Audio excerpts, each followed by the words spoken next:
Well, hello and good day and welcome to 2022, brand new year and a brand new set of lessons now that we're going to be getting into. In our Sunday school program, we're going to be looking first off in this beginning part of January, we're going to be looking at what it means to be the church. And I want to really kind of stretch our understanding of what church is into a larger sense, not just those that are a part of our local church that come together on Sunday morning to meet, but who is the church across the world and who it is that God calls to be his own. We're going to focus today on the idea of God choosing us.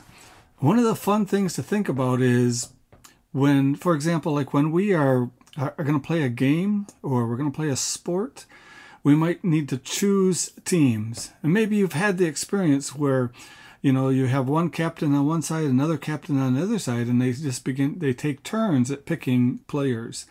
And it's always fun to be the one who gets picked first or to get picked early in the choosing process. And it always feels kind of bad to be the one who is the last that nobody seemed to even want. Well, that's not how it is with God choosing us. God chooses us from the very beginning. So we're going to look at that idea today. I want to read to you from the Bible, from the Gospel of John. This is Jesus talking in a very, very special chapter, chapter 15. So I'm going to start in verse number 12, and then we'll focus in on our memory verse, which is verse 16. So John chapter 15 and verse 12. This is my commandment. Remember, this is Jesus talking. That you love one another as I have loved you.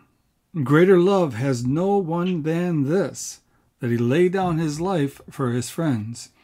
And you are my friends if you do what I command you. No longer do I call you servants, for the servant does not know what his master does, but I have called you friends. For all that I have heard from my Father, I have made known to you. And here's our verse, 16. You did not choose me, but I chose you, and appointed you that you should go and bear fruit, and that your fruit should abide, so that whatever you ask in the name of the Father, in my name, he may give it to you. These things I commanded you, so that you love one another.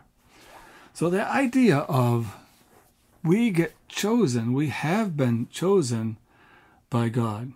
Now it's our turn to respond to that. So knowing that God has chosen us, we need to make that decision. Just like, again, with the sports team.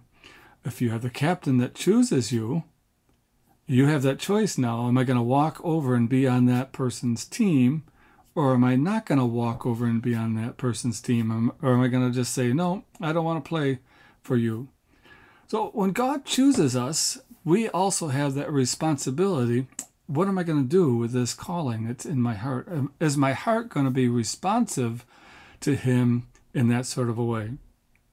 In this lesson, we want to focus on the idea that God has already chosen us long before we were even born. It's kind of mind-blowing to think about it. God already chose us from the very beginning.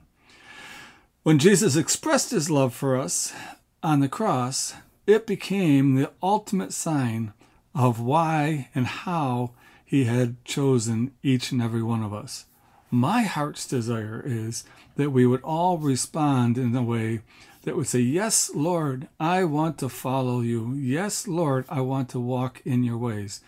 And this, in a big sense, is what it means to be a part of the church. Not just the church locally, but the church worldwide. All of those who are looking to Jesus Christ for their salvation and are doing all they can do to walk in a way that would be honorable to God. So that's our prayer as we continue to look at this particular section. I encourage you to take your book and to go through all of the verses that are there and to think about those verses, ponder those verses, and to take the memory verse and really commit that to our heart, that we would have it down deep inside of us. So let's go over that memory verse one more time. It says, John 15:16, and just the first part, so 15:16a, You did not choose me, but I chose you. Know this, that God has indeed chosen you to walk in His ways. He desires you. Why? Because He loves you. He wants you to be with Him. God bless you now, and have a blessed 2022.